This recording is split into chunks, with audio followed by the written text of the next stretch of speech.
Mas vamos lá. Cleison, bem-vindo aqui ao meu Obrigado. Instagram. Será transmitido também no canal do CACP.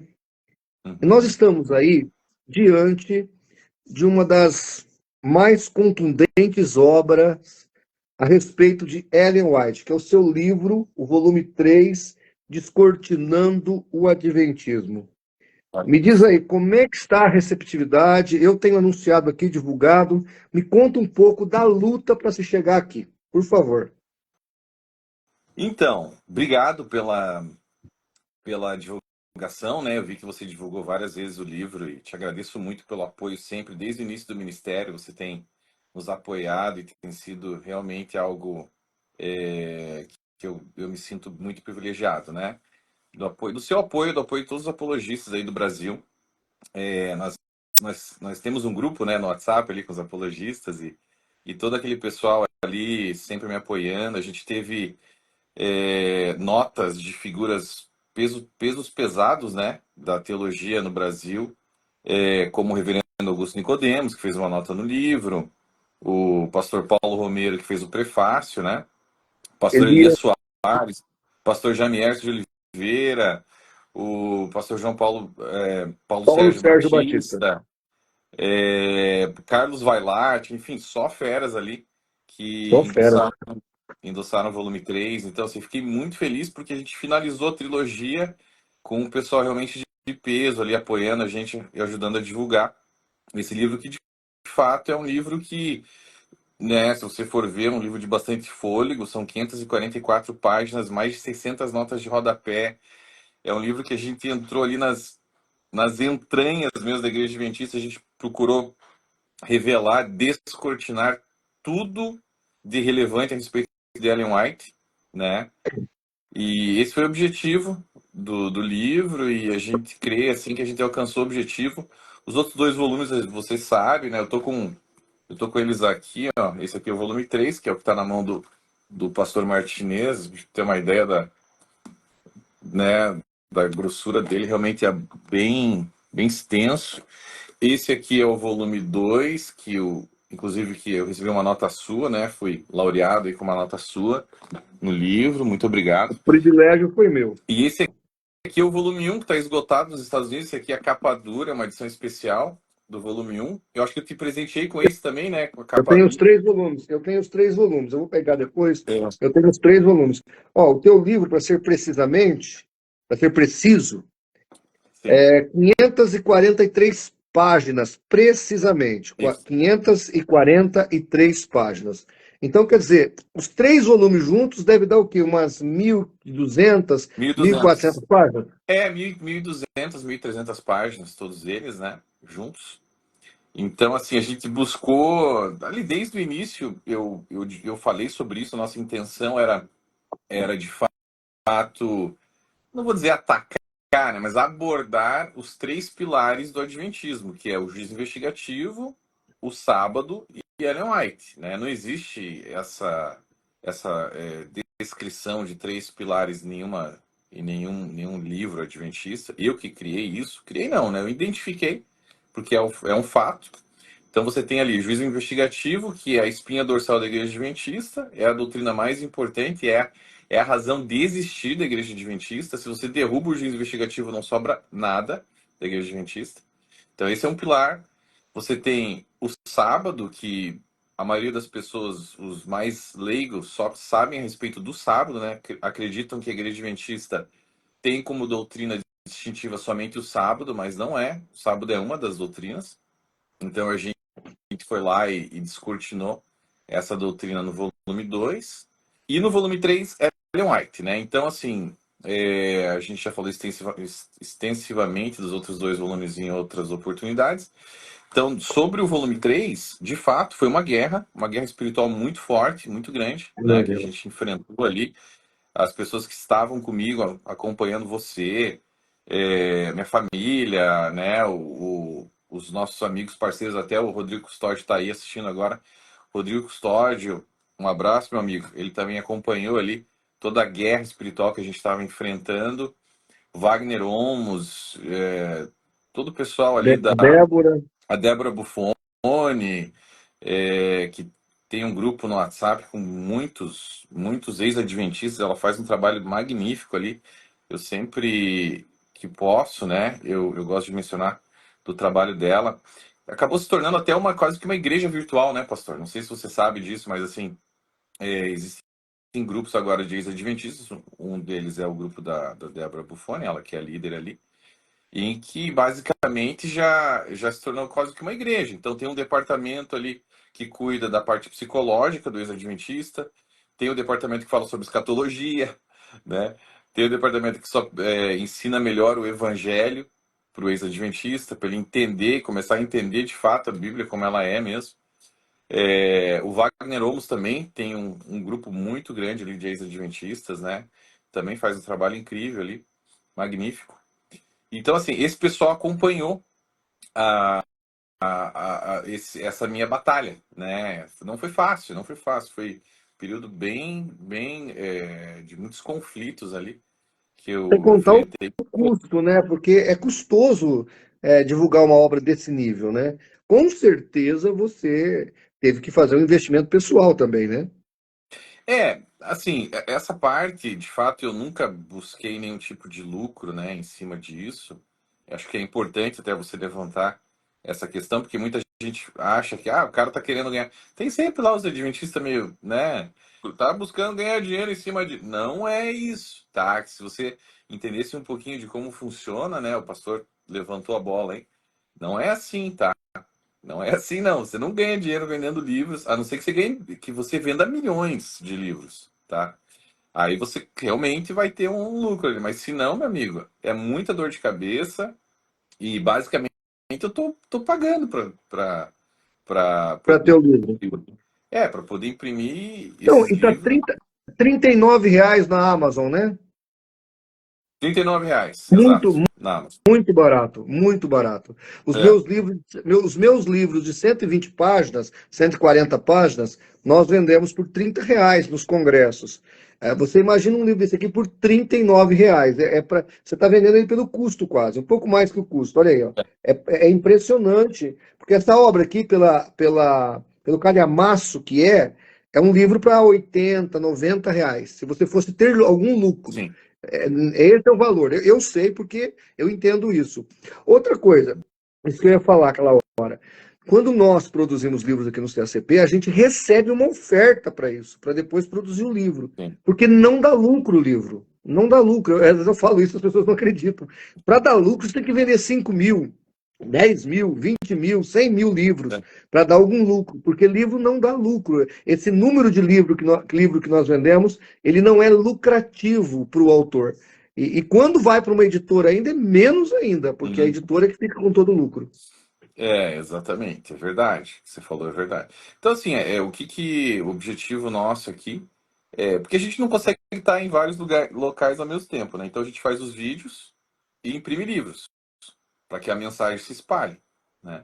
Então, assim, para quem não gosta de ler, a gente tem os vídeos no YouTube, ali as séries, tanto do volume 1, do volume 2, do volume 3. Eu fiz séries que resumem esses livros, né? Esse aqui já acabou ou não? A série? Acabou. Foram 14 vídeos. Ela acabou faz mais ou menos um mês, assim, que eu finalizei ali os 14 vídeos. E agora a gente está lançando alguns cortes, né? Dessa série, mas quem tiver interesse, vai lá no YouTube, Gleison Perso, Guerreiros de Yeshua. Nas playlists, elas estão todas lá. E assim, essa série ficou bem bacana, vocês vão gostar muito, se vocês, né, preferirem assistir os vídeos ao invés de ler o livro, tá lá. A gente fez exatamente para isso mesmo. Você sabe Né? que eu li apenas alguns capítulos desse. Eu li o volume 1 já prefacei o volume 2, então eu li o volume 2. Para mim é uma bomba no sabatismo. Esse aqui eu estou lendo, já li o capítulo 10, que você sabe que é o capítulo que a gente conversou um pouco. Sim. E este livro, para mim, o que marca nele é o capítulo 10. Esse conteúdo aqui é realmente assustador. Ele é impactante.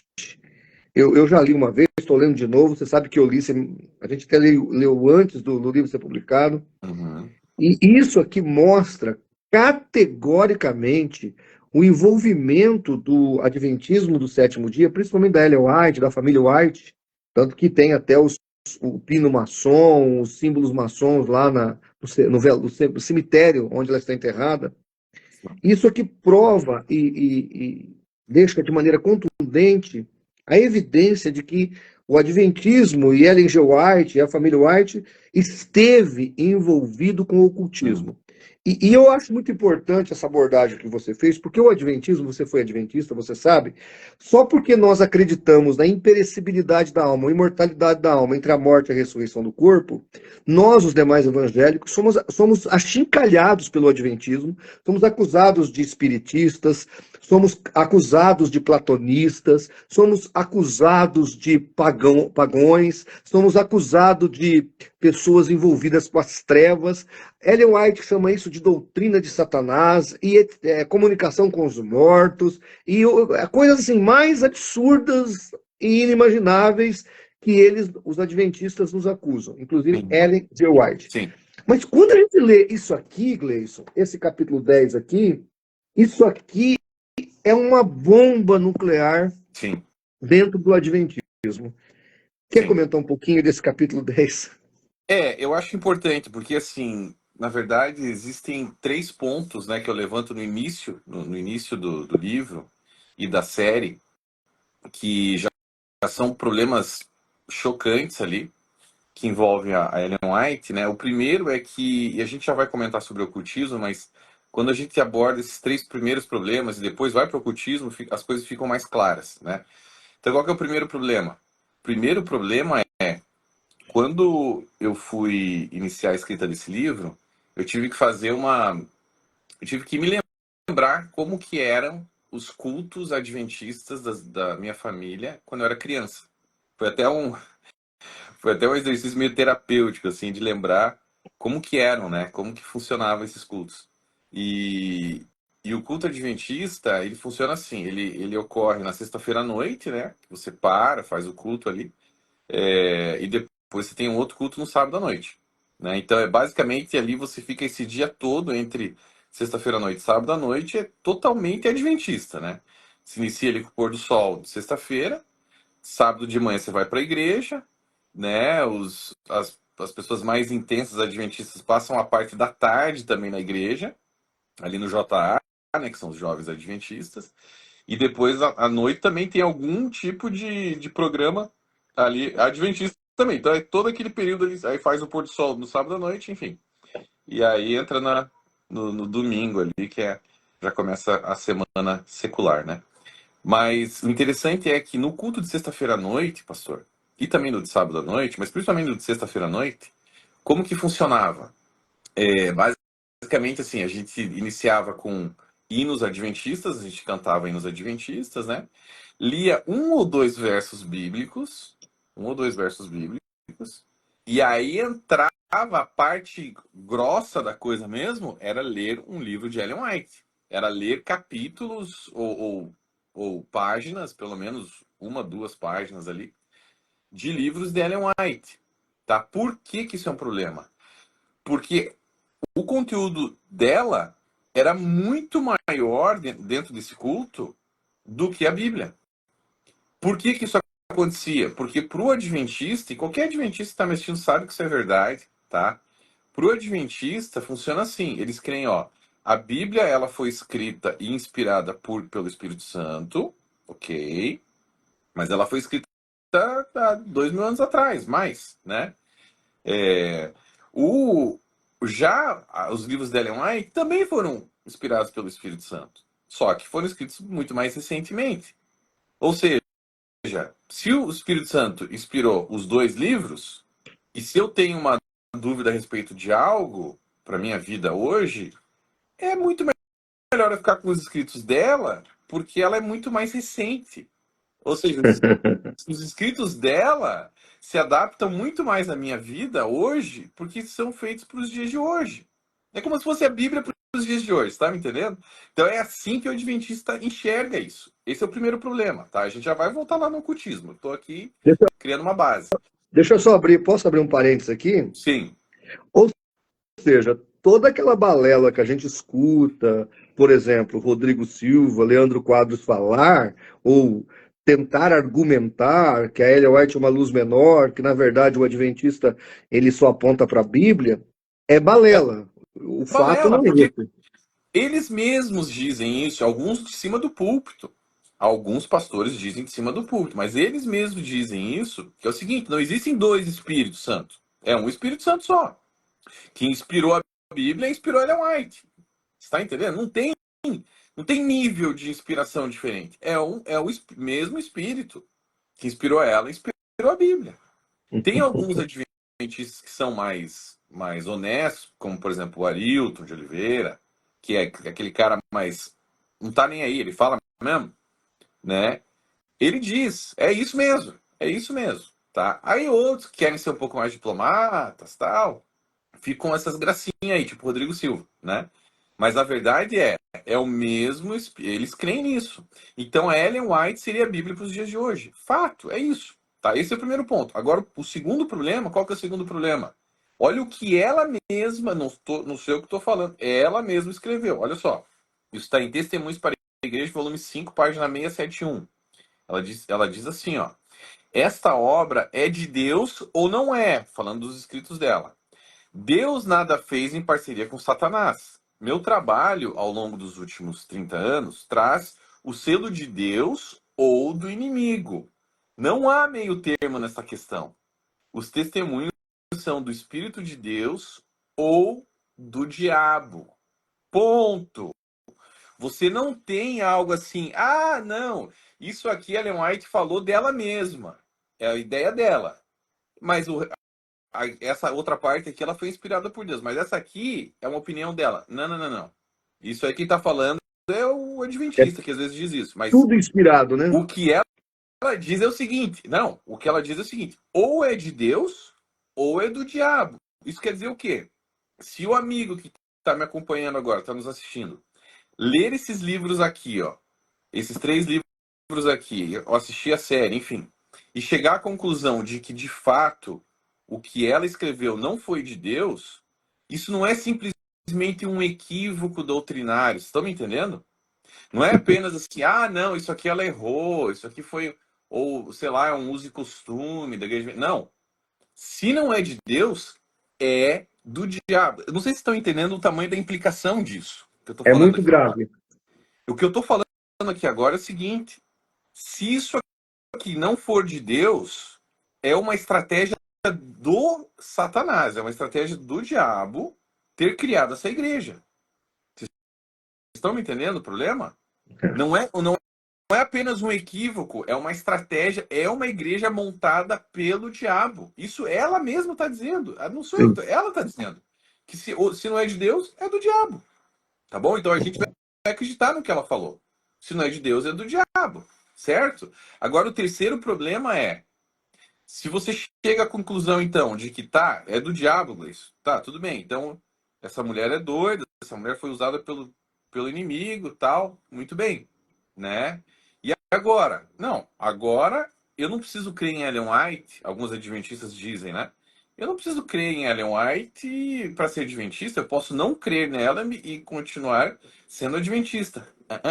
Você não pode, sabe por quê? Porque existe uma doutrina, doutrina de número 18, que diz o seguinte, dentro da igreja adventista, olha só. Um dos dons do Espírito Santo é a profecia. Esse dom é uma característica da igreja remanescente e foi manifestado no ministério de Ellen White. Ellen White. Como a mensageira do Senhor, seus escritos são uma contínua e autorizada fonte de verdade e proporcionam conforto, orientação, instrução e correção à igreja. De novo, uma contínua e autorizada fonte. Ela é uma autoridade na igreja adventista, ponto. Inclusive, né, a gente já sabe, todos que são adventistas sabem, a maioria dos apologistas também, que você crer no dom profético de Ellen White é uma condição para você ser batizado na igreja adventista, tá? O Sérgio Então você não consegue Monteiro, desvincular. o Sérgio Monteiro fez um vídeo e ele falou com todas as letras. Ou se acredita no espírito de profecia de Ellen G. White, ou não é adventista. Muito bem, exatamente. Então, o que isso quer dizer? Você não consegue desvincular Ellen White da igreja. Você não consegue. Você não vai conseguir fazer isso. Isso está intrinsecamente conectado ali, tá?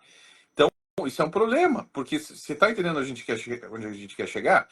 Se os adventistas, primeiro problema, utilizam a Bíblia, os escritos de Ellen White como se fosse a Bíblia, como se fosse a Bíblia para os dias de hoje. Esse é o problema. Mas, segundo ponto, ou é de Deus ou é do diabo. Ok. Então, se é do diabo, se não é de Deus, é do diabo, certo? E terceiro ponto, se é do diabo, você não consegue colocar essa parte do diabo aqui de Ellen White de lado e permanecer na igreja adventista. Não. Você tem que tomar um posicionamento e falar, eu não vou continuar nessa igreja, porque isso aqui são escritos do diabo, tá? Ela mesma disse, ok? Agora, indo lá para frente ali no capítulo 10, né? Porque são 12 capítulos do terceiro volume, e os 10 primeiros capítulos falam só sobre Ellen White, os 2 últimos capítulos falam sobre como se ter uma intimidade com Deus, um passo a passo, porque a gente se preocupou ali com um adventista que vai ser, se ele chegar até o capítulo 10, se ele chegar até o capítulo 2, ele já vai ver que não tem como continuar, né? O problema é que a maioria dessas pessoas, elas acabam ficando à deriva. Elas não Sim. conseguem se conectar com uma outra igreja, elas ficam perdidas, né? Então ali, até a pessoa encontrar um local para ela congregar, porque é importante, sim, ela ter um local para ela congregar, até ela encontrar esse local, a gente ensina ela a ter um relacionamento com Deus íntimo, para que ela sempre tenha esse lugar secreto, né, de adoração e de conexão com Deus, para toda vez que ela tiver eu não encontrei na igreja ainda. Muito bem, então você já conhece o local secreto aqui, você pode se conectar com Deus, né, sem necessariamente depender de uma instituição naquele momento. Não estou falando para sempre, mas naquele momento ali crítico, né, na hora que a pessoa sair, ela precisa de um alento, ela precisa de se conectar com Deus, ela precisa conversar com Deus, ela precisa ouvir a voz de Deus, porque de fato é um problema, né? A gente vê isso, a gente vê esse problema das pessoas terem dificuldade de se adaptar, né, a um novo local, né?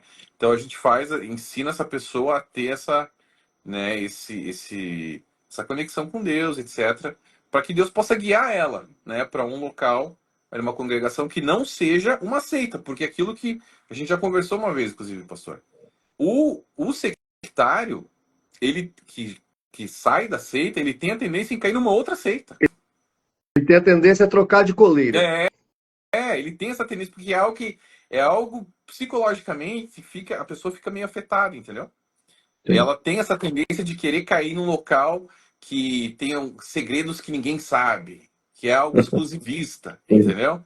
Então ela pode cair de novo numa seita, numa outra seita. Então, assim, calma, não escolha ainda tão rápido, porque, né, você pode cair daí nos Testemunhos de Jeová, você pode cair no mormonismo, você pode cair no catolicismo, você pode cair num outro problema. Então, calma, fica tranquilo, se conecta com Deus, seja curado, tenta ser curado nesse momento aí, para você poder entrar numa igreja saudável, para que você possa ser uma bênção nessa igreja e não ser uma pessoa que começa a machucar todas as pessoas que estão lá, né?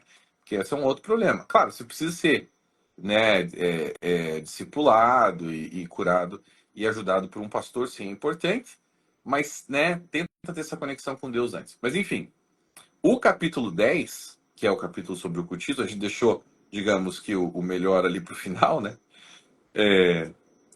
Olha lá, o Rodrigo Custódio está deixando uma informação ali. 42,5% deixam a igreja adventista em 3 anos e se tornam pessoas sem fé. Sim, muitos amigos meus que saíram da igreja adventista se tornaram satanistas. Eu tenho gente que depois conseguiram se desvincular, mas eu conheço pessoas que acabaram indo para o outro lado, porque os caras ficam revoltados, entendeu?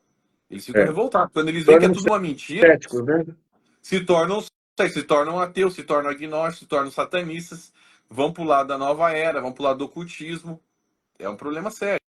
Mas, enfim, falando do capítulo 10, quando, quando eu estava escrevendo o volume 3, por que foi uma luta tão grande escrever esse livro?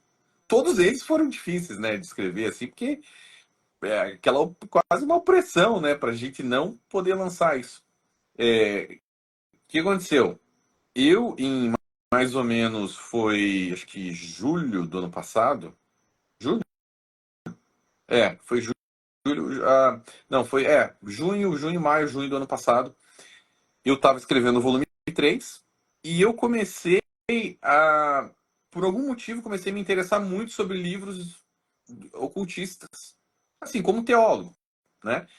E eu não sei por que Deus começou a me guiar para esse caminho. Eu falei, peraí, o que está acontecendo? Eu comecei a ler livros sobre Cabala, eu li o Caibalion, eu li livros sobre a Nova Era, muitos livros sobre a Nova Era, né? Eu li livros sobre o Wicca, eu li livros... inclusive, cheguei até no livro de Madame Blavatsky, que foi um dos mais pesados, a doutrina secreta dela, tem 900 e poucas páginas. Helena Blavatsky.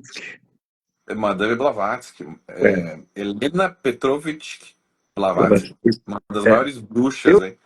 Eu tenho livros dela aqui. Você tem? Pois é, Tem. sabe? E aí eu comecei a ler esses livros, eu não entendi o porquê que eu estava entrando nessa seara. Eu comprei, eu devo ter lido mais ou menos uns 60 livros em coisa de tipo uns 6, 7 meses. Livros sobre a maçonaria, os livros do William Schnoebelen, né? Lúcifer Destronado, Masonry Beyond the Light, eu li eles em inglês, né? Lucifer Dethroned, Masonry Beyond the Light, Mormonism Temple of Doom, todos do William Schnoebelen, que é um cara que se envolveu com muita coisa ocultista, saiu e se converteu. Inclusive já conversei com ele, é um cara bem interessante. Enfim, e eu não entendia por quê que Deus estava me guiando nisso daí. Quando eu cheguei no livro da Blavatsky, que é aquele Doutrina Secreta de 900 e poucas páginas, bom, o clima já estava pesado aqui em casa, imagina, né? Eu só lendo coisa ocultista. Quando eu cheguei no livro dela, aí eu senti que Deus falou, tá, aqui para, chegou, tá? Aqui você para. Agora você joga tudo fora. Eu sei, tava pesado demais aqui. Joguei tudo fora. Falou, agora você pode continuar a escrever teu livro. Falei, ué, por quê, né? E aí, pastor, o que aconteceu? Eu já tinha ouvido falar, e eu achava que eu já sabia tudo a respeito de Ellen White, da Igreja Adventista, né? Quando eu tinha chego nesse ponto. Só que a questão do ocultismo, a questão da maçonaria, eu achava que era um exagero. Eu não queria entrar nisso daí, porque eu achava, não, o pessoal está exagerando isso aí. Eu tenho essa responsabilidade de me manter, assim, muito sério sobre aquilo que eu escrevo. Né? Eu não quero exagerar nada. Eu estou querendo entrar simplesmente naquilo que é um fato, né? Nada além daquilo que realmente a gente consegue comprovar. Então eu achava que isso aí era um exagero dos críticos que eram muito enviesados contra o Adventismo. E eu falei, não, peraí, não é verdade. Né?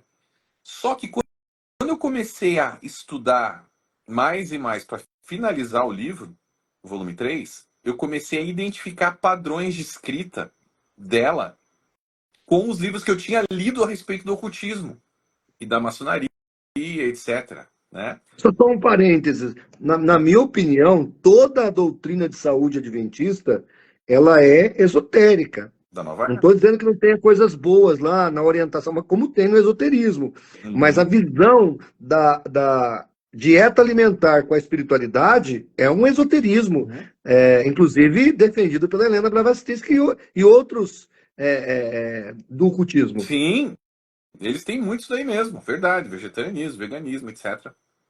Claro que não é exclusivo deles, mas sim, ela bebeu muito nessa fonte aí, tá? Enfim, eu comecei a notar esses padrões, inclusive relacionados aos livros do Albert Pike, Manly P. Hall, que eram maçons, né? E eu comecei a ver aquilo ali, eu falei, peraí, realmente tem algo aqui. E eu comecei a me aprofundar, eu falei, não, tá vendo? Era verdade, é verdade. Então a gente começou a destrinchar esse negócio aqui, começou a ver coisas que realmente não tinham como ser meras coincidências, né? Você vê aquelas fotos, né, dos pioneiros adventistas fazendo aqueles gestos com as mãos, né? Os gestos de mestre do segundo véu, gestos do companheiro maçom.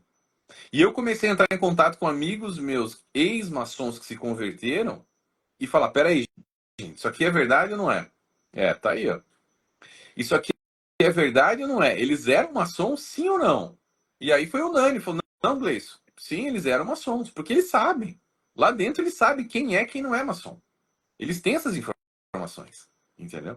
Então, de fato, eu comecei a ver, peraí, isso aqui não pode ser coincidência, como é que você vai sair na foto, todo mundo com o mesmo gesto de mão, tipo assim. E aí você começa a ver que não era só isso, você vê que tem um obelisco fincado no túmulo dela. Isso. Vamos dizer que fosse só o obelisco, isolado, só isso. Ah, a gente dava uma colher de chá. Mas peraí, mas é o obelisco. São os gestos de mão, são as expressões maçônicas que ela utilizava nos escritos dela. Ela utilizava Gadu, grande arquiteto do universo, ela utilizava esse Tem, termo, que é um termo tem o quadro, tem o quadro adventista com o olho que tudo vê. Eu estou procurando ele aqui, exclusivo. parece que você colocou ele aqui. Tá aí sim, tá aí no capítulo 10, tá? É, Aqui é o túmulo dela, ó. sim, tá aí, ó. E ela aprovou. Ela que aprovou. Isso aí não foi colocado sem aprovação dela depois que ela morreu no túmulo dela. Não, ela aprovou antes de morrer. Sim, olha a litografia. Olha a É litografia aí. litografia. Que foi desenvolvida Isso aqui, por ela e pelo James White. isso aqui é Tá? totalmente maçom. Exato. Olha o olho que tudo vê aí. Né? O olho que tudo vê é uma outra expressão maçônica. Não é. Procura na Bíblia. Olho que tudo vê. Procura na Bíblia, grande arquiteto do universo. Vê se você vai achar. Não tem. Isso aí é algo exclusivamente maçom. Exclusivamente maçom. Isso aqui é Entendeu? isso aqui é uma bomba, Gleison. Isso aqui é uma bomba. Sim. Então a gente vê o santo vigia, que é um outro termo ali que ela utilizava, que também é totalmente ocultista. Você vê ali, por exemplo, a conversa que ela tem com o marido falecido, James Sim. White. Num sonho, ela tem uma conversa, ela bate um papo com ele morto, né? Necromancia. Assim, Não, não é um na simples verdade, sonho. deixa eu só tentar aqui refutar já um argumento deles. Não foi um sonho com uma pessoa querida que morreu. Não, além dela conversar, ela ouviu um conselho e pôs em prática. Exato. Ele falando para ela, eu estarei sempre contigo. É. Estarei sempre. Se você lê o teor do sonho dela, é ela recebendo conselhos do marido falecido, né? Dizendo que ele vai estar sempre com ela. É assim, é um negócio muito sinistro, Muito tá? Não é algo. bizarro. E quando você pega também, por exemplo, o sonho do cordão verde, né? Aquele sonho que inclusive o Rodrigo fez, o Rodrigo Custódio Fez fez um vídeo. um vídeo sensacional a respeito desse sonho aí. Recomendo que vocês assistam. Explica para o espectador, por favor. O sonho do cordão verde? Então, É, nesse sonho, na verdade, esse sonho foi a primeira visão, né? Foi uma visão que ela teve. É um sonho, mas foi uma visão. É, foi a primeira dela. Foi a primeira. Tá? Ela era novinha. E ela diz o quê? Ela diz que encontrou um anjo, né? Porque ela tinha muito medo de não ser salva nesse período. sim. Ela tinha assim, sérias dúvidas de que se ela seria salva ou não, porque ela tinha uma tendência muito forte ao perfeccionismo e ela tinha uma autoestima muito baixa. Então ela achava que ela não seria boa o suficiente para ser salva. Então ela teve um sonho, ou o que ela chamou de visão, em que ela encontrou um anjo nesse sonho, só que ela chama de Spirit Guide.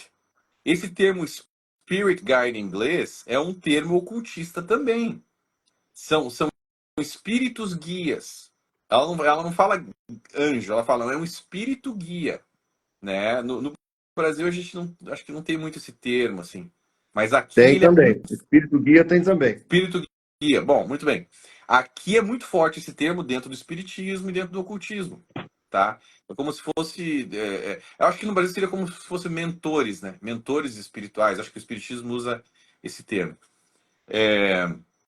Então ela usou essa expressão também, que é uma expressão da nova era, uma expressão ocultista. Ah, o meu espírito guia me levou numa escada subindo para o céu. Chegou lá nessa escada, tinha uma porta lá em cima, né? E diz que o espírito guia falou para ela assim: agora você tem que deixar tudo que você está carregando, você tem que deixar aqui fora, porque agora você vai encontrar Jesus, né? E aí ela vai, deixa todas as coisas ali na parte de fora, entra naquela porta e aí encontra Jesus. Jesus conversa com ela, ela fica feliz. E daí na hora que ela vai sair da porta, esse espírito guia fala assim para ela, fala: ó, toda vez que você quiser se encontrar com Jesus agora, tá aqui, ó, tá aqui um cordão verde. Toda vez que você quiser voltar a conversar com Jesus, você vai pegar esse cordão verde, você vai esticar em cima do teu coração. Ele não pode estar embolado, ele não pode ter nó. Ele tem que estar esticado. Aí você põe em cima do seu coração e meio que faz uma invocação, e aí você vai ver Jesus. Você vai se encontrar com ele. Entendeu? Agora, amigo adventista, Isso é um mediador? pelo amor de Deus, aonde que está escrito isso na Bíblia? Algo parecido com isso, que você precisa fazer um. Não, você se ajoelha e ora e você tem acesso a Cristo, você tem acesso a Deus. Você não tem que ficar esticando nada, cordão. Aí eu comecei a vasculhar isso, eu fui ver que a Wicca tá cheia dessas coisas. Sim. De magia Sim. com cordões. E eles deram, não sei se você viu, mas eles deram isso aí numa atividade para crianças, ensinaram as crianças a terem um cordão verde para falar com Jesus. Tem um livro, sim, tem um livro pontual, é verdade, não é algo que é generalizar, é um livro pontual, mas existe esse livro aqui nos Estados Unidos, né, onde eles ensinam isso daí. Mas, enfim, eu comecei a cavar e comecei a ver que, peraí, quem faz isso é o Wicca, né, que envolve magia. Na verdade, isso aí tem raiz lá atrás no Egito, tá? Esse negócio de cordões aí, magias com cordões. Então, assim, aí eu comecei a cavar, eu falei, peraí, obelisco é um poste erguido a Baal. Os obeliscos de hoje são os postes erguidos a Baal na época da Bíblia, né? Aí você começa a fazer os paralelos entre ela e Jezabel. O espírito de Jezabel estava totalmente por trás dela, não há dúvida nenhuma, né? Quem é que queria matar as vozes proféticas da época, né, dela? Jezabel. Jezabel queria acabar com Elias e com todos os outros profetas de Deus ali. E alimentava quem? Os mestres e os profetas de Baal, que eram quem? Se você fizer um paralelo, para pensar, quem são essas pessoas que divulgam esses falsos ensinos hoje? São os pastores adventistas, né? Então, assim, que esse espírito mantém esse povo propagando e divulgando falsas doutrinas, né? Como que para pensar de novo, amigo adventista. Olha só, se você vê hoje em dia você vê hoje em dia uma mulher dominando homens numa instituição? Não. Você nem hoje você vê. Imagina naquela época. Naquela época que o mundo era muito mais machista ainda. E você não acha estranho? Ela mandava na igreja com mão de ferro. Exatamente, mandava ela mandava até no Tiago White. Mandava nos marmanjos todos lá. Quem que fez isso na época dela? Jezabel. Jezabel e Acabe ali, né? Jezabel com Acabe e tal. Mas Jezabel dominava, entendeu? Então, e Ellen White tinha mais uma coisa em comum com a Jezabel. Ela odiava a cristandade do seu tempo. Os adventistas hoje fingem de bons moços, fingem que querem o ecumenismo, fingem que não tem raiva dos irmãos, que a igreja toda é evangélica como eles. Mas, na verdade, os primeiros escritos de Ellen White, os primeiros documentos, você sabe disso, ela odiava os demais membros da cristandade. Com certeza, eu trago isso no livro, né? Você vê ali ela falando que Jesus olha com ódio para essas igrejas nominais. As orações não são ouvidas deles. Não é como se você orasse a espírito de Satanás. Elas falam, mas quem responde é o Satanás. Sim. Quer dizer, agora, sabe o que me deixa assim indignado, rapaz? É ver o Rodrigo Silva enganando os pastores, rapaz. Me dá uma tristeza no coração. Como é que pode o engrupimento desse camarada, sabe? E ele sabe de tudo isso. A hipocrisia. Sim. Rodrigo Silva é um demagogo. Você vê, ele jamais debateria com você ou com o Rodrigo Custódio e comigo, que eu fiz o desafio para ele lá no César Cavalcante, porque ele sabe que a gente ia bater nesse ponto até ele sangrar ao vivo lá. Uhum. Porque a Ellen White odiava as igrejas evangélicas. Uhum. Ela dizia coisas horríveis. Sim, sim, sim. Ali, para quem tem interesse em pegar as maiores pérolas dela, leiam Primeiros Escritos. Leia o livro Primeiros Escritos. Tem muita coisa ali que você fala, meu Deus, o que é isso aqui? Ela dizendo que Deus deu a ela o dia e a hora da volta de Jesus. Ela se incluía nos 144 mil, né? A gente fez um vídeo ali, eu, Rodrigo Custódio, Wagner Omos, de resposta ao vídeo do Rodrigo Silva ali do início do ano, que deu aquela polêmica lá contra o André Valadão. A gente destrinchou aquele vídeo dele lá, que ele defendeu a Ellen White, a gente destrinchou um vídeo de 3 horas. Eu vi, E a muito bom. maioria, pois é, e a maioria da parte do vídeo ali fala sobre o livro Primeiros Escritos. Né? Então é bem importante, assistam esse vídeo aí, tá no meu canal. Não, no meu canal, tá no meu canal. Tá no canal do Rodrigo, acho que tá no seu canal também, se não me engano, Eu você coloquei, postou. eu republiquei. Eu acho assim que o maior problema não é nem a Ellen White ter dito tudo isso. Ela tem o direito de não gostar da gente ou até de nos odiar, embora não é o direito que Jesus deu aos seus discípulos, né?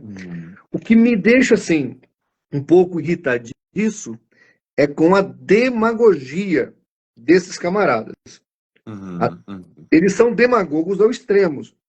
E outra coisa, eles não fazem nenhuma meia-culpa. Tipo assim, realmente, Ellen White não gostava, ela entendia diferente. Não, porque aí você, né, pelo menos assume um pouco da culpa. Mas eles não fazem isso, e o que eu acho extremamente perigoso, e é por isso que uma obra como o seu livro é extremamente relevante, porque o que os adventistas estão fazendo? A mesma coisa que o Stalin fez na Rússia. Eles estão reescrevendo o passado. Eles estão redesenhando Ellen White de tal maneira que ela se torne evangélica.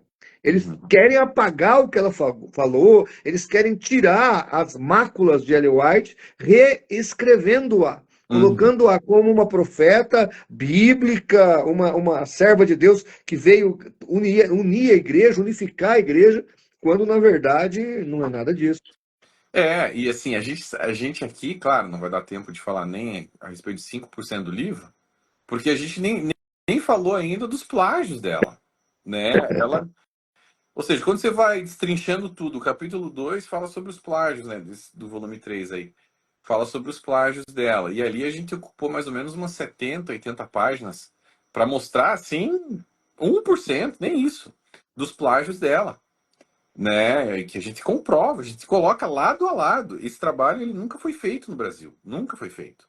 Né, a gente teve que buscar na fonte os livros que ela plagiou, traduzir eles para o português, né, e aí colocar eles lado a lado ali Você com o escreveu outro para que você escreveu um capítulo todo para isso. Fantástico. os plágios dela, entendeu? Então assim, só isso daí já tiraria toda a credibilidade dela como né? Não é nenhuma profetisa ou uma porque ela não falava que ela era uma profetisa, ela falava que ela era uma mensageira do Senhor, que era um nível mais alto do que profetisa, né? Mas isso tira a credibilidade dela como uma cristã normal, não é profetisa ou pastora ou mensageira. Uma cristã normal que plagiou, você já fala, peraí, né? Então você Deixa eu comentar isso que é importante. Só dos plágios, você escreveu mais de 80 páginas. Só dos plágios. sim, Não sei se você percebeu isso. sim, Mais de 80 páginas. exato, exato. Então, exato, esse capítulo 2, né, tem mais de 80 páginas que fala sobre isso. Então, assim, a gente pegou ali, nesse capítulo, a gente pegou os plágios, a gente pegou as histórias por trás de como esses plágios foram descobertos, né? Eu faço ali um pano de fundo, né? Por exemplo, um cara muito importante foi o Walter Ray, né, que escreveu A Mentira Branca, The White Lie. O livro dele é fantástico, né? Ele denuncia muita coisa, né? E a história dele foi um pouco parecida com a minha quando eu identifiquei a questão do ocultismo ali nos escritos dela. Ele leu, ele era um fã de Ellen White, era um pastor adventista, Walter Ray. Ele ficou acho Sim. que mais de 40 anos ali na igreja adventista como pastor. E ele tinha tudo dela, e ele era tão fã dela que ele começou a buscar os livros que ela tinha na biblioteca dela, porque ela tinha mais de 2.000 livros na biblioteca pessoal dela. Então muita gente fala, peraí, ela, né, muitos adventistas falam, nossa, como que uma mulher que não se formou nem no primário ali da escola, né, como que ela poderia ter escrito aí 49 livros, né?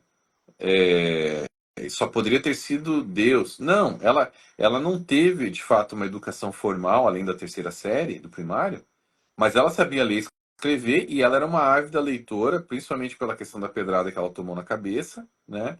Aquilo ali fez com que ela se tornasse não só uma ávida leitora, como uma escritora prolífica. Ela tinha que escrever muito. Ela tinha essa compulsão de escrever e de plagiar, na verdade, né? Ela plagiou.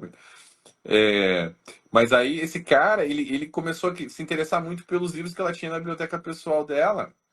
E como o pessoal que os membros da igreja dele sabiam dessa vontade dele de ter esses livros, existiam várias famílias tradicionais adventistas que eram amigos dele.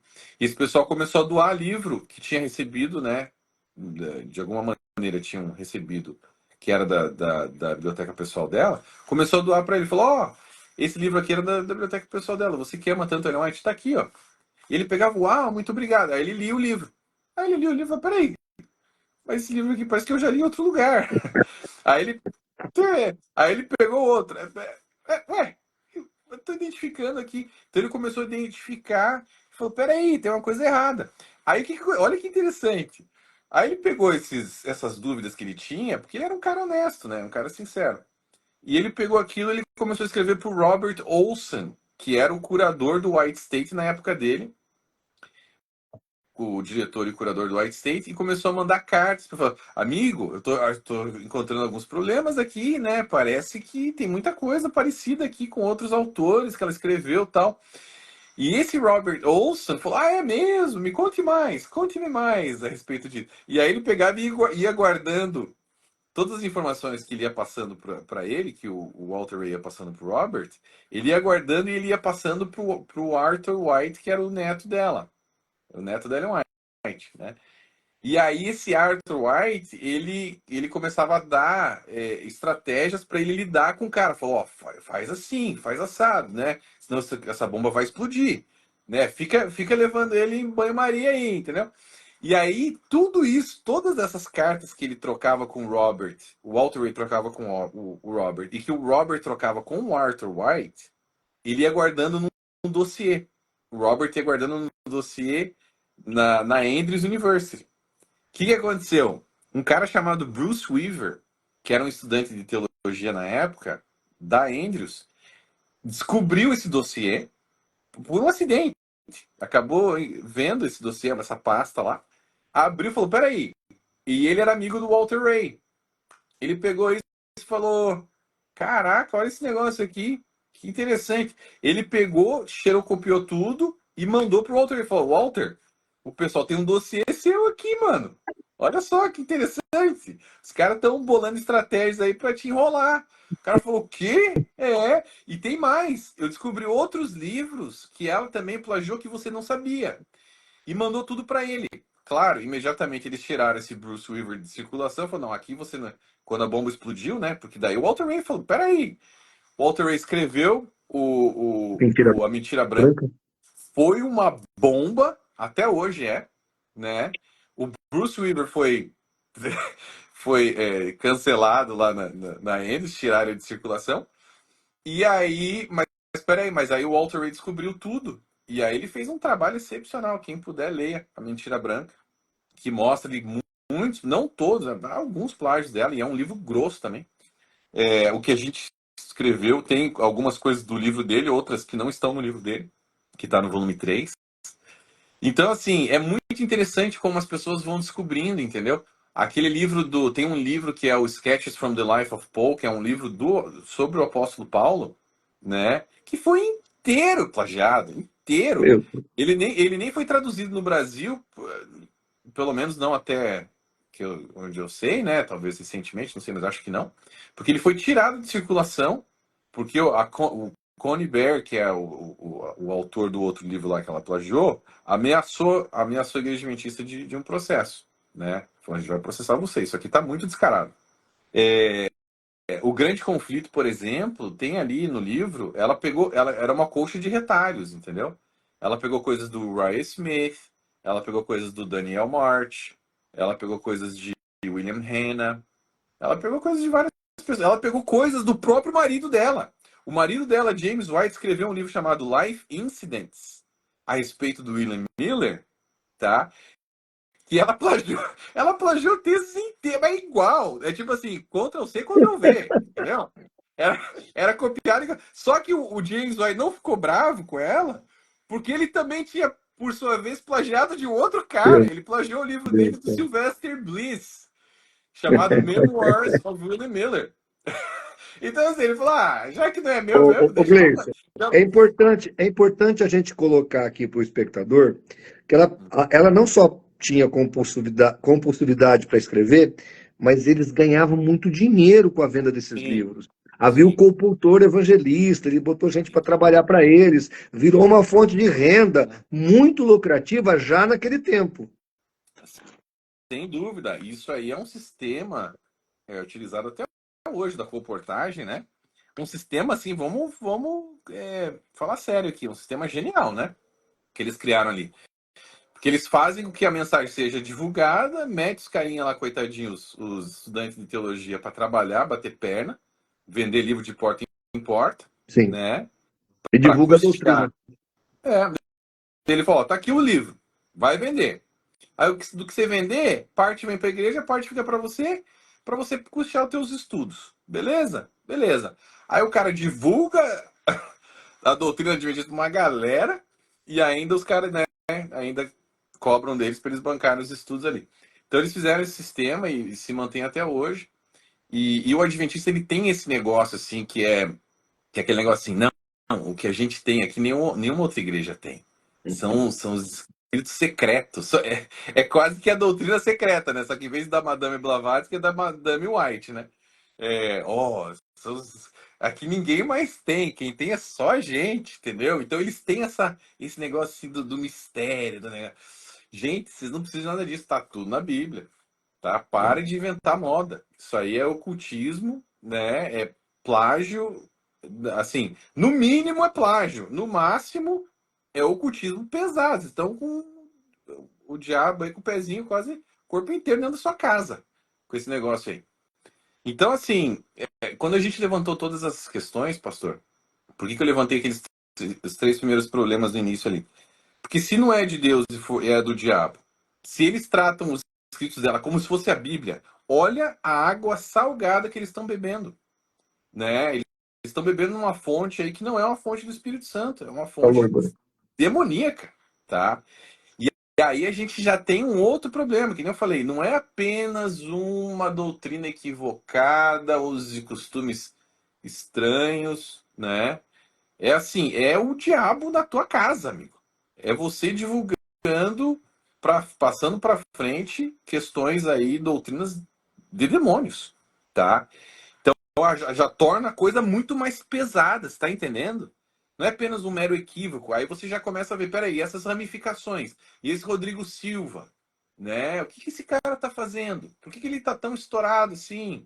Tudo bem que é um cara inteligente, né? Mas agora você vai ver assim, todos antes dele caíram.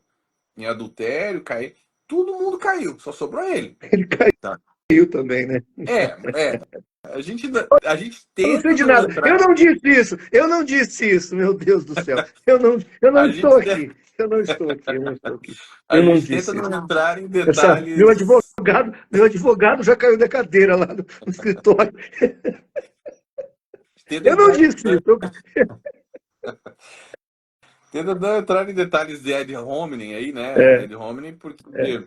Mas você sabe, é que você tocou num ponto, porque vamos agora esquecer, todo mundo pode cair, todo mundo é caível, está escrito na Bíblia isso. Mas quando você exacerba o poder da lei e a justificativa através da lei e não da graça, você amplifica o poder do pecado da tua carne. Muito E obrigado. você acaba se dobrando diante desse pecado, porque se não for a graça, você cai. Muito obrigado. Muito bem colocado. Acho que uma das melhores formas de que eu vi alguém colocar esse problema foi você agora. É isso mesmo. E eu senti isso na pele, tá? Você fica. As tentações são muito mais pesadas, eram muito mais pesadas para mim enquanto eu era adventista do que hoje. Sim. Porque a Porque você queria se ênfase, justificar pelas obras da lei. muita ênfase é dada sobre a lei, entendeu? Sobre a lei, a lei, a lei, a lei. O cara fica louco, entendeu? Ele fica louco. Peraí, peraí. Por isso que você vê tanto adultério, tudo bem, adultério você vê, mas em várias igrejas. Mas na igreja adventista, o maior problema ali é o adultério. A idolatria também é pesada, pesadíssima. Mas o adultério é um negócio impressionante, tá? Impressionante. Agora, a idolatria, agora que acabei puxando esse assunto aqui, por que também é muito forte ali?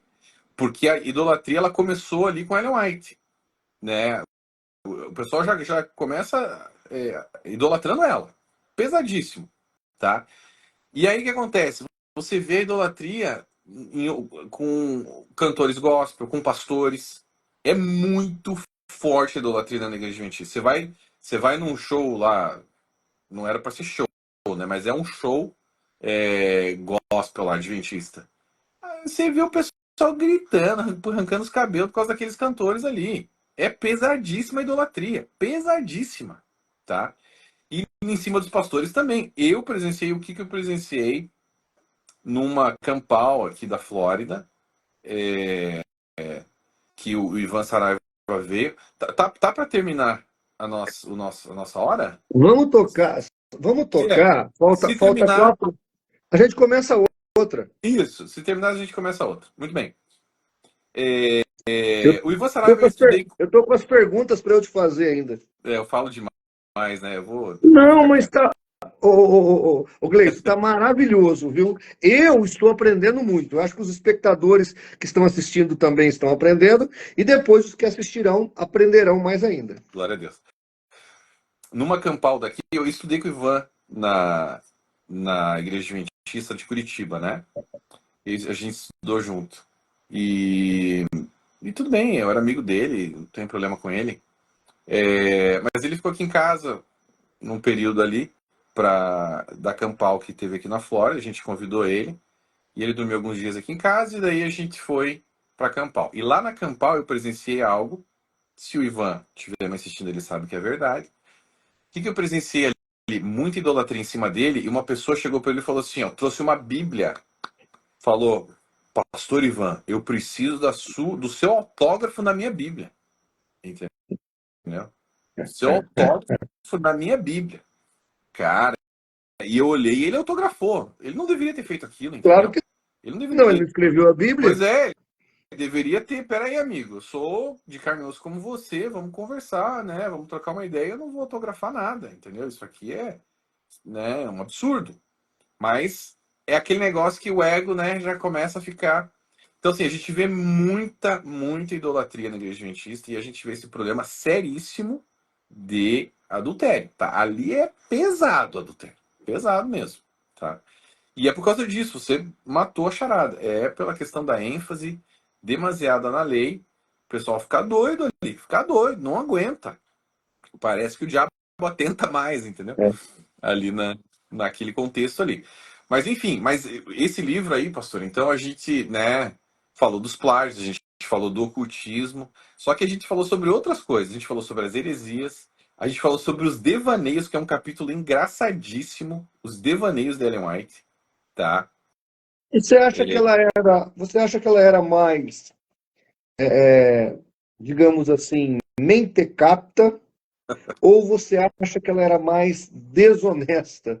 Ou ela cria em tudo isso mesmo? Porque fazer um plágio tem que haver uma desonestidade pré-programada, quer dizer, é um crime com dolo, não é um crime sem dolo. Sim, sim. O que que acontece? Você sabe que a gente faz essa análise, né, no final do livro ali, porque eu creio o seguinte, eu creio que no início ela não tinha essa intenção, no início não, né?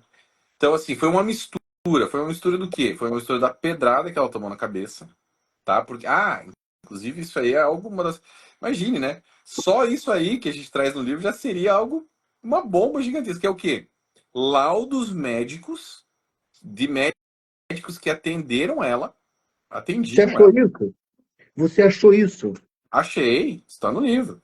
Laudos médicos que comprovam que ela tinha um distúrbio neuropatológico ocasionado pela pedrada, tá? E que isso fazia com que ela tivesse. Ela achava que eram visões, mas eram alucinações, entendeu? Então, Então, ela. o predicado mentecapto faz sentido para ela. É, sim. No caso, sim. Não é muito forte. Não, então, porque a mistura aqui foi o quê? A pedrada foi um problema seríssimo, né? Que levou ela a ter essas alucinações aí. Então ela tinha o quê? Ela tinha. Oi? Não, que o termo mentecapto significa que ou quem mentalmente desordenado, que ou quem perdeu o juízo, ou uso da razão de maneira alienada ou louca. Parece que foi, do jeito que você está falando, parece que foi um processo até ela chegar a ser um ser mentecapto.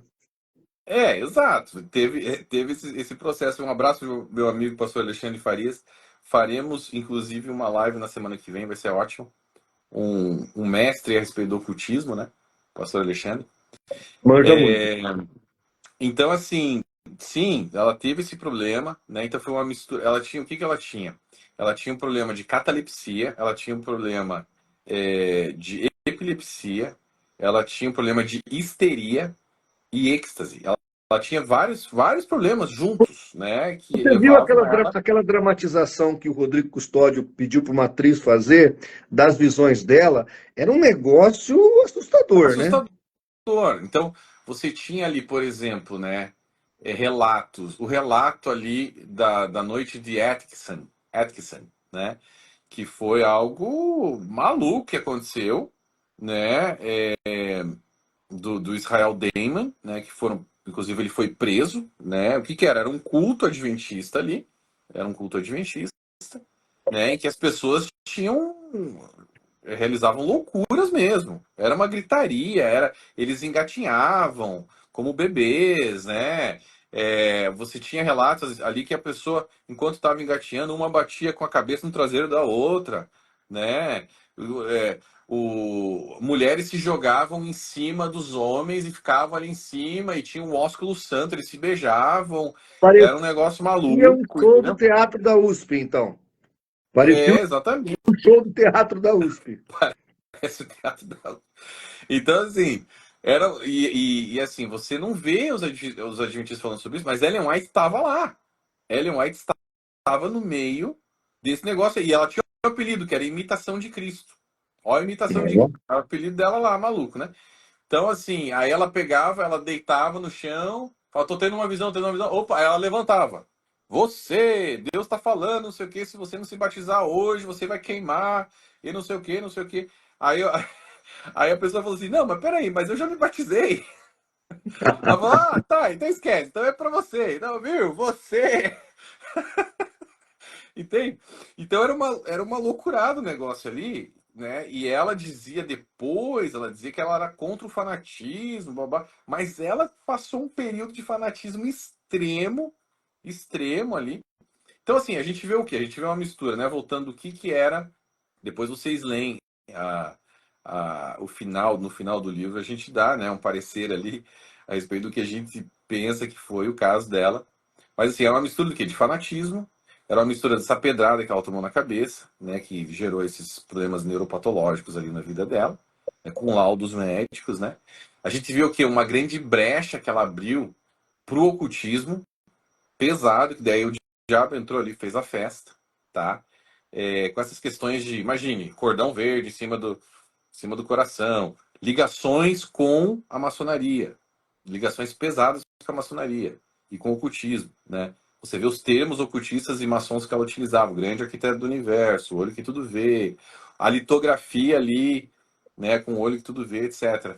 Você vê ela tendo essa sessão de necromancia com o marido morto.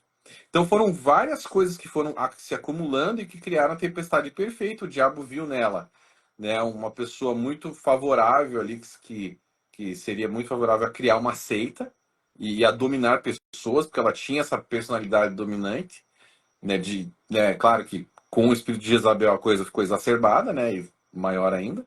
Então, assim, foi vários fatores que unidos acabaram gerando essa bomba aí, né, que se tornou um problema sectário gigantesco, hoje 22 milhões de pessoas presas.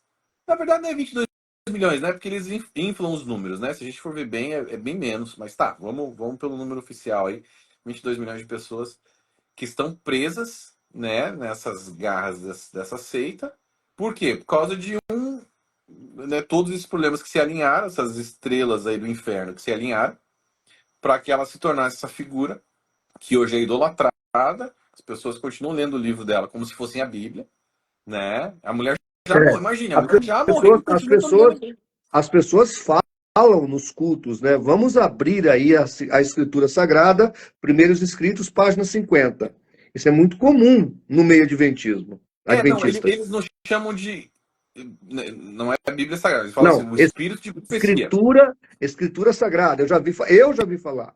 Tem os mais fanáticos, sim, mas a maioria fala assim, ó, vamos ler o espírito de profecia, tá? Também. O espírito de profecia que eles chamam, que dizem que é Ellen White, né? Ou seja, o espírito de profecia, como que o espírito de profecia é Ellen White?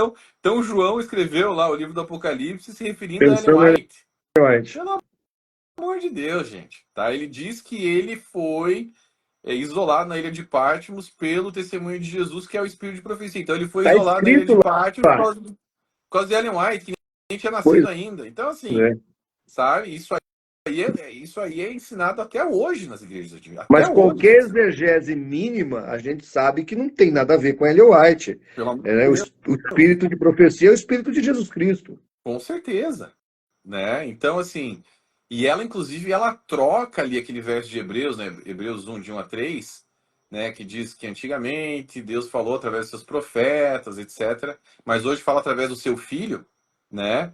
Aquele verso ali, ela troca nos escritos dela, aquele verso, ela coloca: hoje Deus fala não pelo filho, mas pelos testemunhos, É. pelos testemunhos. Os testemunhos, que é um termo usado na igreja adventista para se referir aos escritos dela. Então, hoje Deus fala através dos seus testemunhos ou do seu espírito de profecia, se referindo aos livros dela mesma. Ela troca, ela literalmente tira Jesus e coloca ela no lugar.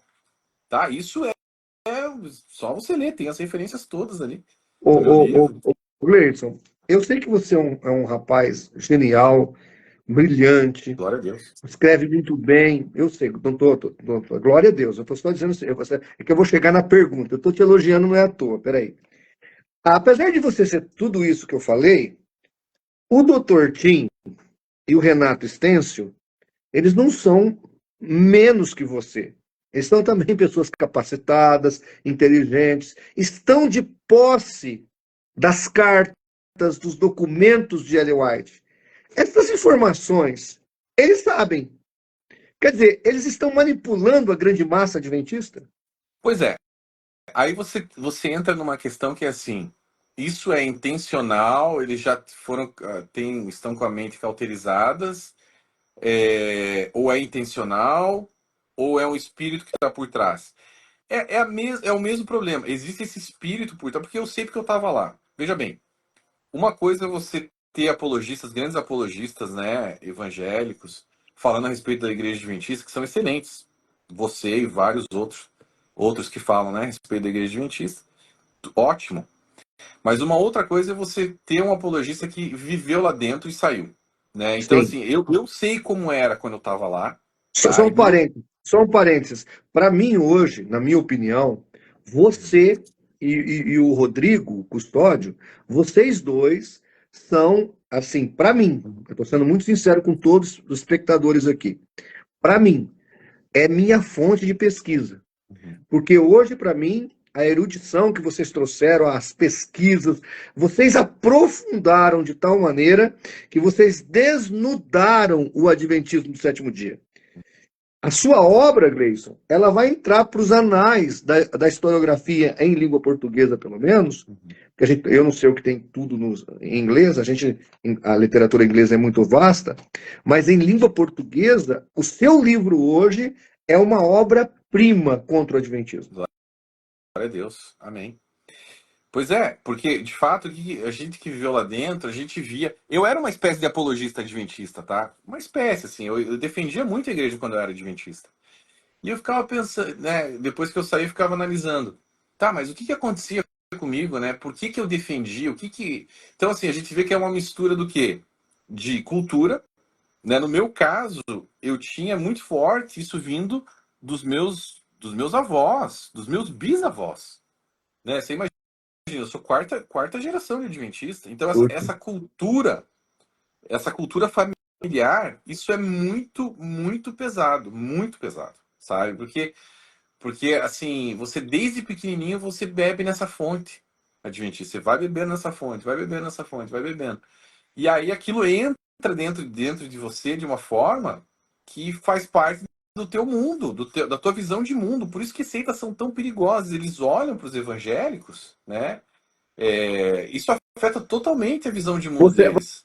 Você acha que o Dr. Tim, então, e o Renato Stêncio, eles estão obliquados ou opacados de tal maneira, cegados de tal maneira, que eles não conseguem ver, apesar de eles estarem diante desses documentos que você apresenta no seu livro e outros que você nem sabe que está lá no Centro White, que só eles podem ver. Eles, então, estão, na sua opinião, cegado mesmo ou estão manipulando mesmo? Seria isso, um misto dessas duas Eu coisas? creio que a gente está vivendo um momento de transição, tá? Porque o que está acontecendo agora? Durante muito tempo não existia esse material, principalmente em língua portuguesa, não existia tanto material assim para o pessoal abrir os olhos, né? Então, assim, é uma mistura do que antigamente, tá? Falta de informação, opressão espiritual e cultura familiar. E também interesses próprios. É uma mistura de tudo isso, tá? Só que agora a gente tem informação escancarada. Escancarada. Então, assim, agora as desculpas estão se tornando muito mais menores, muito mais finas, né? Mais Não tem como esfarrapadas. As esfarrapadas. desculpas estão se tornando esfarrapadas. Isso, já não tem, tá muito fininho o negócio, já não tem mais como você se agarrar nisso, entendeu? Tanto assim como era antes. Porque tá escancarado. Por isso que é tão importante, né, o trabalho desse pessoal, do Rodrigo, seu, todos os apologistas, que se mantenham constantes e relevantes, para que não saia do YouTube, para que não saia, né, do material impresso, continue na cara das pessoas. Por quê? Para que não haja essa desculpa. Não, mas eu não sabia. Não, agora você sabe, agora você tem essa informação, você tem acesso a isso, né? Mas mesmo assim, tá? Mesmo assim, é necessário uma intervenção divina nessa história aí.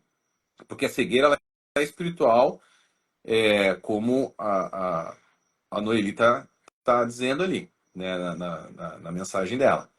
É espiritual, muito forte espiritual, tá? Então, tem que haver uma oração constante pelos adventistas, uma intercessão, porque não é culpa deles, entendeu? Não é culpa deles, assim, o estado que eles estão agora se tornará uma culpa deles se eles virem os fatos, forem tocados e insistirem em ficar lá por uma questão de ser mais conveniente permanecer ali. Seja por muitos pastores, por exemplo, né? Eu tenho um problema com pastores que sabem da verdade, esses aí eu tenho problema. Sabem da verdade e permanecem ali porque tem medo de Ô, perder emprego e perder o ganha-pão, basicamente, né? ô Gleison, É difícil. eu até entendo, Gleison, eu até entendo a questão familiar, você ser Sim. preso a uma Você sabe que a organização não é boa, mas tua família está bem lá e você não quer sair. Eu até entendo o Tim, o Renato Stêncio, com seus empregos, seus bons salários, eu entendo tudo isso.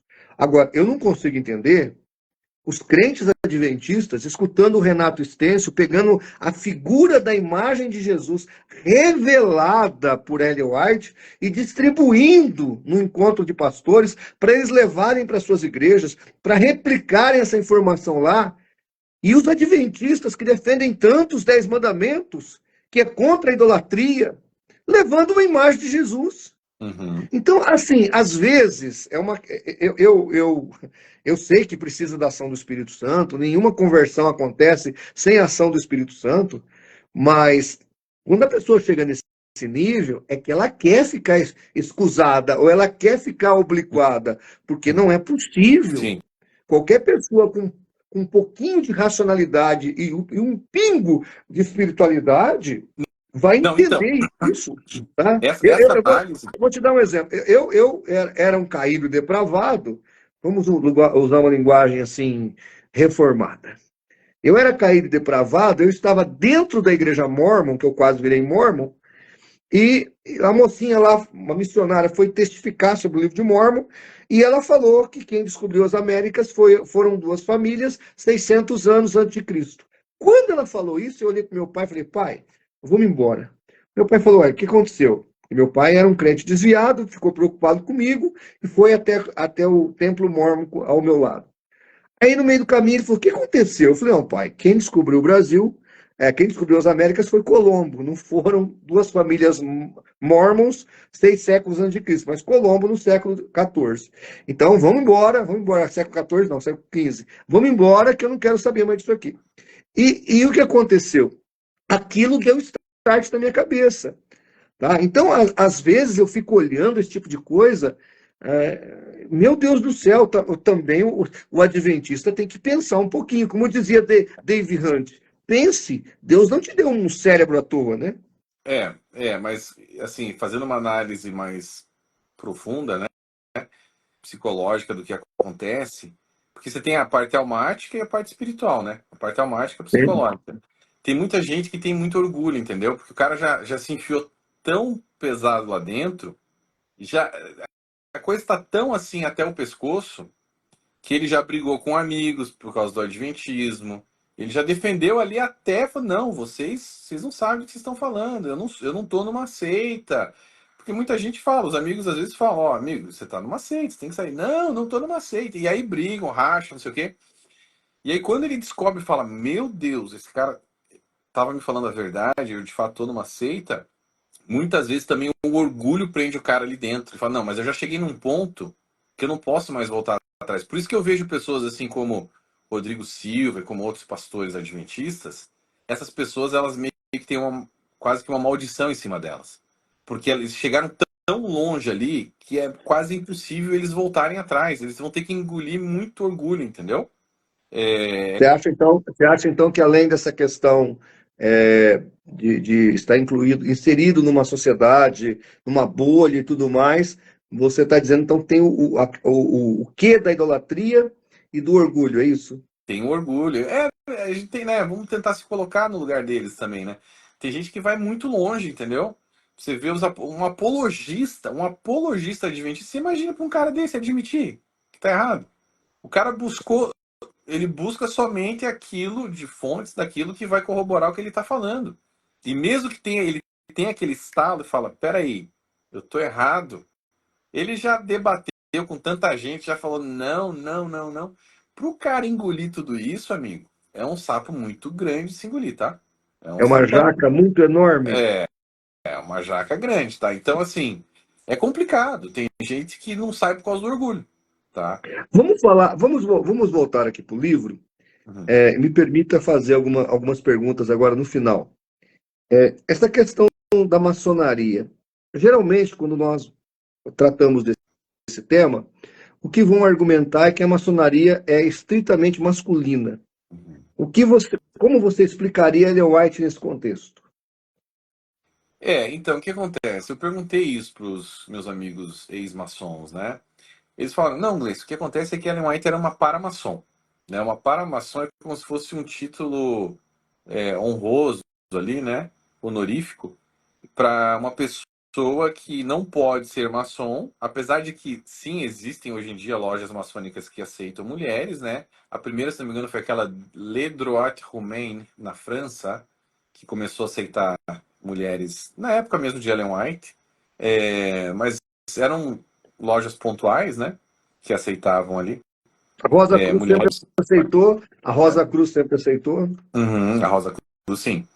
Mas no caso dela, o que me falaram foi o seguinte, não, veja bem, Ellen White era uma para-maçom. Então foi um título honorífico dado a ela, pelo fato dela ter tanta relevância e ter tanta dominância sobre o povo que seguia ela ali, né, dentro da igreja adventista. E também pelo fato de que o marido e o filho, Edson White, os dois eram maçons, né? O James White, que é o Tiago White, ele é visto ali numa foto que a gente põe no livro, fazendo um símbolo maçom, mas do rito de York, não era do rito escocês antigo e aceito.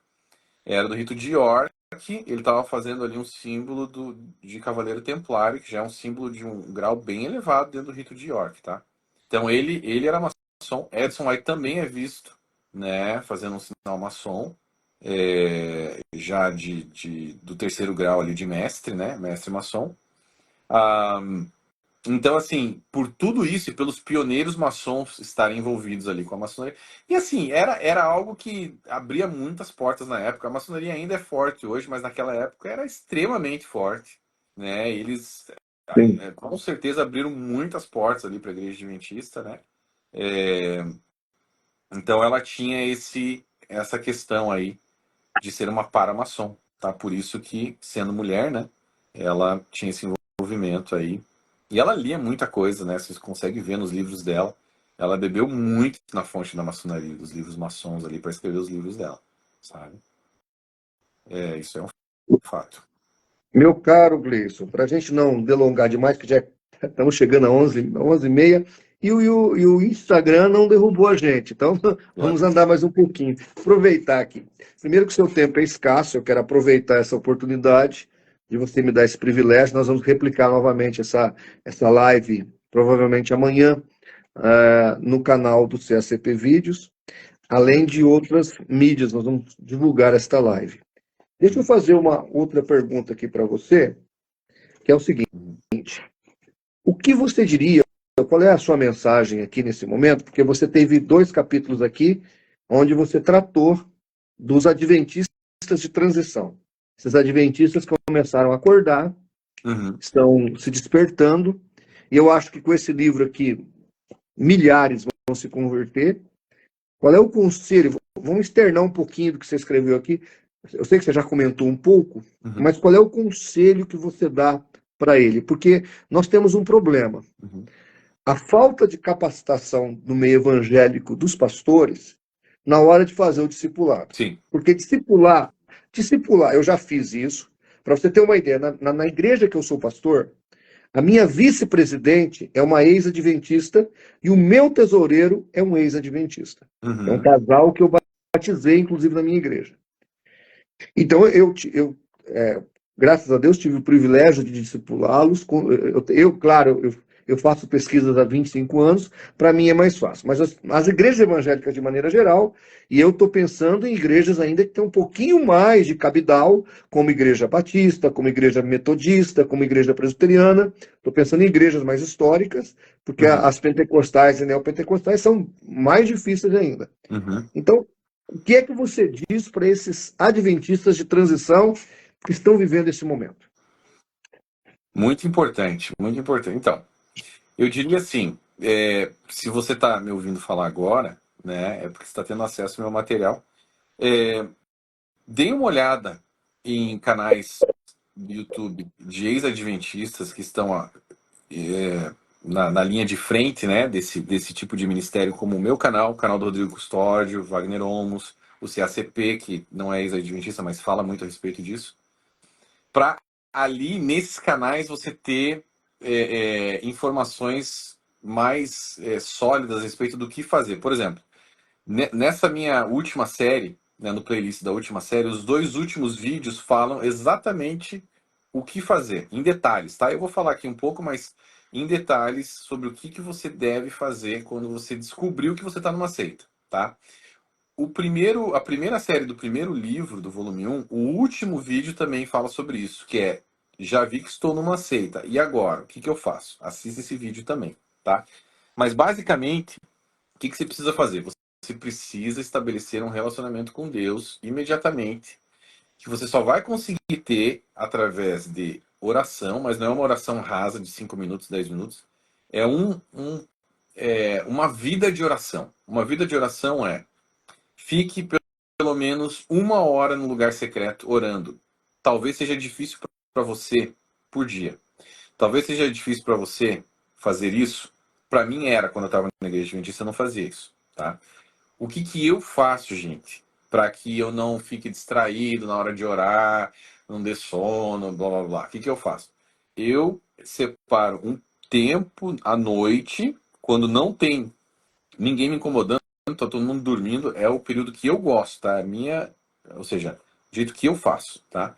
Eu me retiro para um lugar que não tenha barulho, que não tenha ninguém. Eu tenho um quarto aqui em casa, né, um escritóriozinho, que é um quarto também, que eu consigo fazer isso, tá? Então, eu separo ali 1 hora, pelo menos, ali para eu estar orando, conversando com Deus. Deus, no momento que eu saí da igreja, mas até hoje eu mantenho esse hábito, mas naquele período que eu saí, eu fazia isso todos os dias por pelo menos 1 hora, nesse lugar secreto que eu chamo, que é o local de comunhão ali e oração com Deus. Enquanto eu estou orando, o que eu gosto de fazer, tá? Para mim funciona. Eu coloco um louvor ao mesmo tempo. Eu coloco um louvor no meu ouvido e entro em oração. E a maneira que eu inicio a minha oração é: Eis-me aqui, Senhor, fala com teu filho. Tá? E aí eu começo um bate-papo com Deus, né? Eu quero ouvir a voz dele também. Eu ouvi a voz dele não audível, mas como ele está ministrando no meu coração ali, geralmente, né, eu sinto o Espírito Santo falar comigo, me passando realmente, né, direções para mim do que fazer, de como fazer no dia seguinte, na semana, etc. E eu sou ministrado por Deus, por 1 hora, pelo menos, tá? Ali, pelo Espírito Santo. Isso me ajuda demais, me ajudou muito e continua me ajudando. No livro eu dou outras dicas, né? Porque assim, é impressionante e é triste que a maioria das igrejas não falem a respeito disso, né? O que fazer? Gente, é o básico, é jejum, oração, estudo da palavra. Tem mais outras coisas que eu coloco ali, tá? Mas é basicamente. Agora é o seguinte, você levantou uma questão importante. Se você não consegue ficar, e tá tudo bem, tá? Eu creio que você precisa passar um tempo num lugar secreto com Deus, quando você sai de uma seita, por um tempo, pelo menos, para você não cair numa outra seita. Mas se você quer ir num local que você sabe que vai ser seguro, claro que cada igreja é uma igreja, né? Eu digo assim, cada igreja com seu pastor ali, talvez o pastor seja um pastor que não é muito. Mas enfim, uma instituição mais tradicional que vai ser parecida com a igreja adventista, se você quiser procurar uma igreja que você não vai sofrer um impacto tão grande ali de diferença e tal, Igreja Batista. Igreja Batista é uma igreja que tem uma teologia sólida, né? É. Tem uma teologia sólida e ela é tradicional. Você não vai se assustar com os usos e costumes da Igreja Batista, tá? De Tem a Igreja de Batista. todas as organizações evangélicas, eu sempre percebi nos teólogos e pastores adventistas que eles têm uma certa respeitabilidade, um certo quê com a Igreja Batista, né? Sim, Porque sim. o próprio pastor Bates era batista, então assim, eles têm assim, uma identificação com a Igreja Batista, e eu realmente acho que é uma igreja que eles vão se sentir bastante à vontade. Não tem assim uma diferença muito grande na liturgia. Eles vão chegar e a liturgia vai encaixar bem com o que eles já tinham vivido lá dentro da igreja adventista. Isso. Você tem outras igrejas, como você mesmo mencionou, a presbiteriana, a metodista e tal, que também são interessantes, né? Eu gosto da Assembleia de Deus também, eu não tenho problema com a Eu Assembleia, também eu gosto. gosto, tá? Mas assim, é um Nos gosto. Estados Unidos, onde você está, as Assembleias de Deus é outra cultura, é outra mentalidade. Sim. Aqui no Brasil já é um pouco complicado. Embora São Paulo, Rio de Janeiro, Belo Horizonte, as capitais, há megas Assembleias de Deus, e os Uhum. adventistas serão muito bem recebidos, a igreja tem estrutura, tudo. Agora, com certeza, a denominação mais fácil que eles vão achar Sim. é a Igreja Batista. Se você quiser ter menos, né, impacto, assim, e ter certeza que você está num local seguro teologicamente falando, é a Igreja Batista, entendeu? E outra coisa que eu acho importante o adventista que está nos ouvindo, ele começar já a entender. Porque o católico pensa assim, ele tem que desmembrar-se dessa mentalidade católica, ou separar-se dessa mentalidade católica. A salvação está em Cristo e não nas instituições. Você observa que todo membro de seita, ele tem esse ranço católico, quer dizer, a minha salvação está no adventismo. A minha salvação está na Sociedade Torre de Vigia. A minha salvação está na Igreja Mórmon. E não, a sua salvação não está em lugar nenhum desses. A sua salvação está em Cristo. Muito bem. A igreja serve ali como uma forma de você se reunir com seus irmãos uma vez por semana ou 2 vezes por semana, congregar, louvar a Deus, orar, ter um tempo de comunhão com os irmãos, depois vai para sua casa, mas a tua comunhão diária nunca vai ser substituída por isso daí. Você precisa ter sua comunhão diária com Deus. Não é a igreja nenhuma que vai te salvar, não vai. O pastor pode te ajudar com alguns conselhos, o pessoal ali vai estar orando por você, beleza, é importante, tá? Mas nada vai substituir a tua comunhão diária com Deus. Você precisa ter isso na tua casa, todos os dias, num lugar secreto. Ter esse relacionamento para você entender e identificar quando é Deus falando com você, ó, vá por aqui, não vá por ali. Nada vai substituir isso. Tá? A gente tem que parar de ficar dependendo de pastor para tudo. Ah, pastor, ora por mim. Não, é bom orar. É bom orar, sim, pede oração, não tem problema. Mas você tem que tomar as rédeas da tua casa, como sacerdote, homem, né? E liderar tua família espiritualmente. Tá? E aí você guiar eles ali, né, no estudo da palavra diário, etc, e tal, teus filhos, é você que vai cuidar disso daí. Não adianta, não tem como terceirizar isso daí, tá? É que o membro de seita, ele é tão escravizado na coleira que quando ele começa a descobrir as verdades, é aquilo que a gente comentou lá atrás. Ele quer botar outra coleira no pescoço. Ele não consegue entender que a salvação está em Cristo. E a igreja é um meio, ela não é um fim em si mesmo. Isso aí que ensina a igreja católica. A igreja não é um fim, ela é um meio. Hebreus 10, 25 manda congregar para a gente poder ter comunhão, porque no céu vai ser um coletivo de crentes, porque quem vai para lá tem que estar treinando para isso, mas ela não é o fim, ela é o meio. Se o indivíduo entender isso, ele jamais vai se desviar ou vai se decepcionar com a fé, porque Jesus jamais decepciona. É isso mesmo, concordo 100%. Meu querido, vamos caminhar para o fim? Sim. Eu sei que uma turma muito grande quer comprar o seu livro, vai querer adquirir o seu material. Eu já comentei, ele tem para vender lá na Amazon. Onde mais as pessoas podem comprar e adquirir o seu livro? Na Amazon e no site descortinadadventismo.com também tem os 3 livros ali. Tem também uma promoção que a gente fez para o combo, né? Para os 3 livros juntos. É um preço ainda mais acessível, né? Com desconto. Realmente para o pessoal tá munido aí de toda essa informação necessária para não cair mais nessa armadilha, né?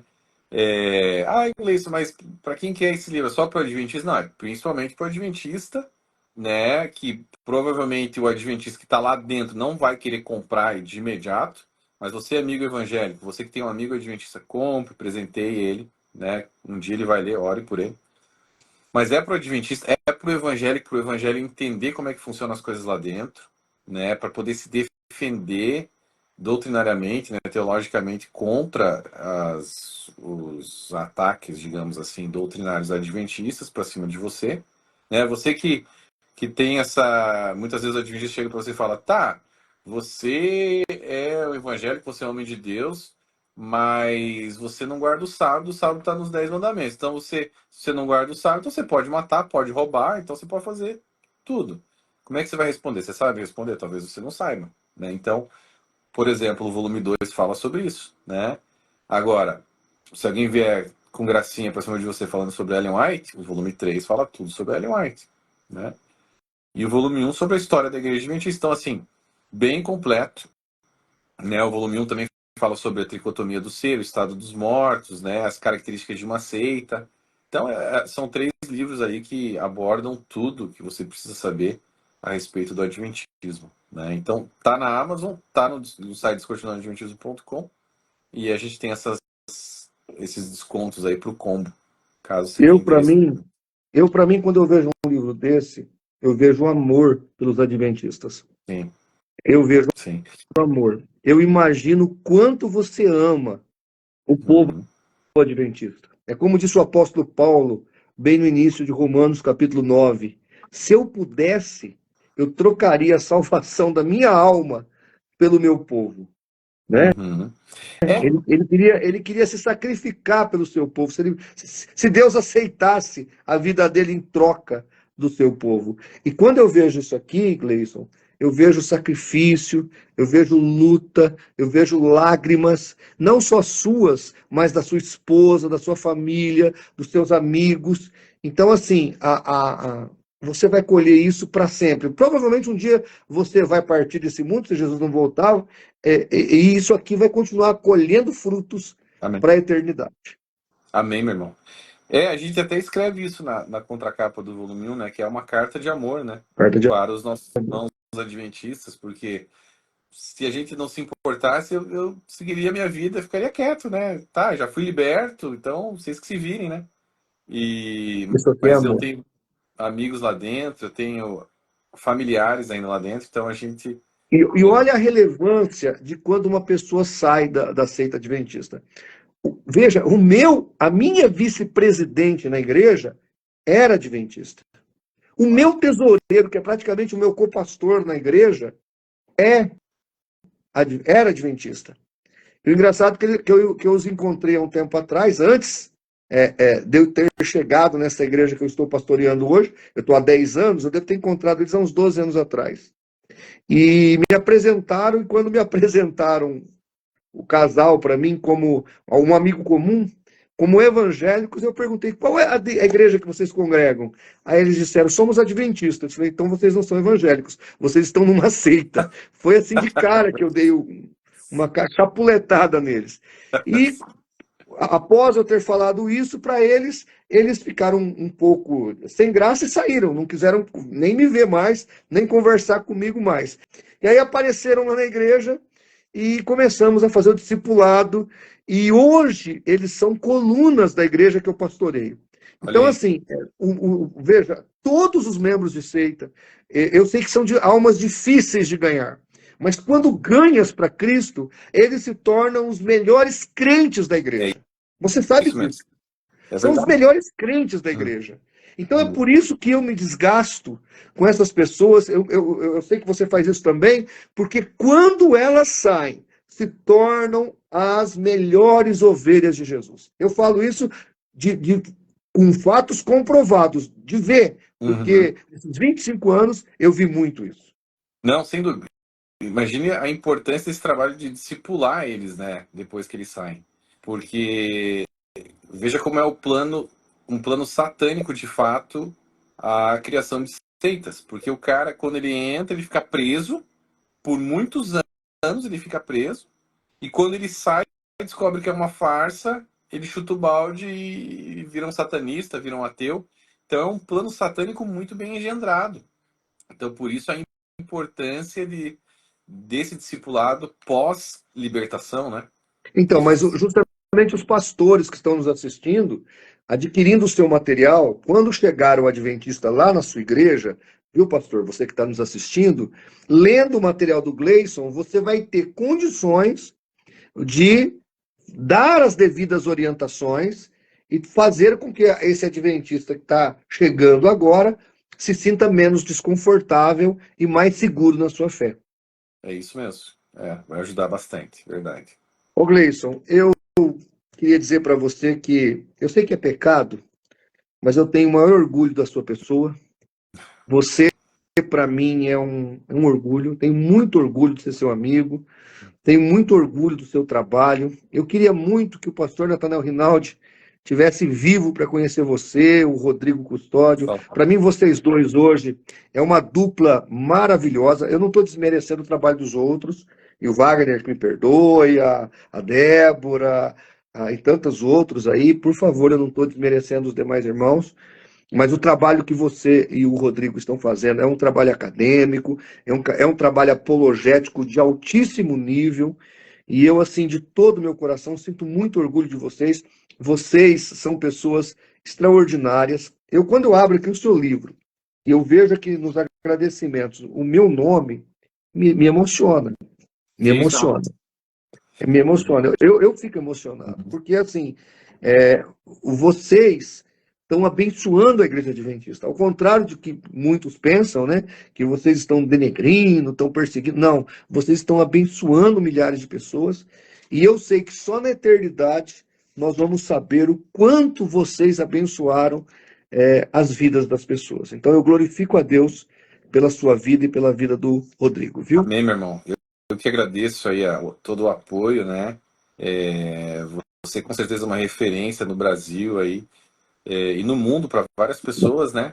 Na área apologética. Então a gente que agradece aí, eu que agradeço, estou agradecendo em nome do Rodrigo também, todo o apoio seu, né? Nesse ministério, e a gente também fica muito feliz com a sua amizade aí, né? E com todos os seus conselhos, né? Tua ajuda em tudo que é relacionado à apologética. E estou muito feliz também de ser seu amigo, né? E de a gente poder bater esse papo de vez em quando, ao vivo, publicamente aqui. É que Vamos fazer o mais vezes. CACP nasceu, Gleison, para ser justamente a sua ferramenta, sabe? O CACP nasceu para isso. O CACP nasceu para ajudar esses novos apologistas, para cooperar com esses irmãos. E assim, este trabalho é singular. Eu tenho tudo, Gleison, presta atenção. Tudo que existe sobre adventismo em língua portuguesa, eu tenho aqui na minha biblioteca. Uhum. A minha biblioteca não é pequena, você sabe disso aí. Ela não é pequena. Então, assim, eu tenho tudo do adventismo, tudo que os apologistas brasileiros escreveram, eu tenho. Mas esta obra que você fez, que você trabalhou, é uma obra sui generis e em língua portuguesa ainda vai demorar para aparecer outra obra. Então, meus parabéns e que Glória a Deus Deus. continue te abençoando muito. Glória a Deus, meu irmão. Tamo junto e conte comigo aí, porque precisar, né? Estamos juntos nessa. Obrigado, meu irmão. Me permita fazer uma oração para a gente terminar? Claro, por favor. Eu queria que você mandasse um abraço à sua esposa, Uhum. aos seus filhos, à sua família, toda ela. Vou E dar sim. dizer para você que tá dando certo, viu? Tá dando certo. Amém. Eu tenho visto milhares. Eu tenho aqui no meu Zap, é que não dá para eu mostrar aqui agora no meu celular que eu estou usando ele. Mas eu tenho mais de 500 ex-adventistas que, graças ao trabalho da apologética, e entre eles o seu trabalho, não estão mais na seita adventista. Só que cadastrados nesses últimos anos que eu salvei, de pessoas que se identificaram. Ó, pastor, eu saí, eu li esse material tal. Então, só aqui no meu Zap eu tenho 500 pessoas. Eu imagino quantas pessoas já acharam o teu canal, quantas pessoas já acharam outros canais aí desse pessoal que produz material.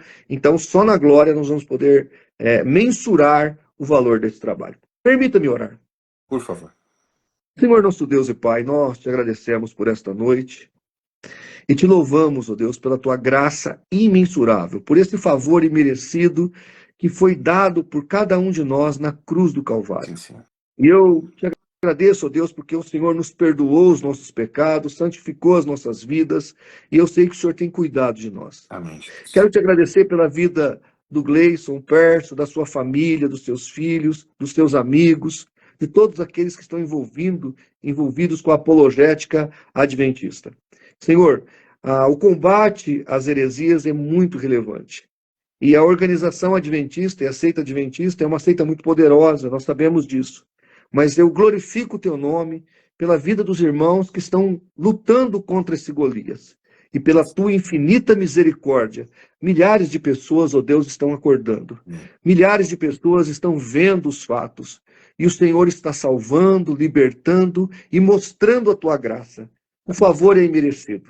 Eles estão entendendo, ó Deus, que eles não podem morrer como Ellen G. White, que morreu sem acreditar na sua própria salvação.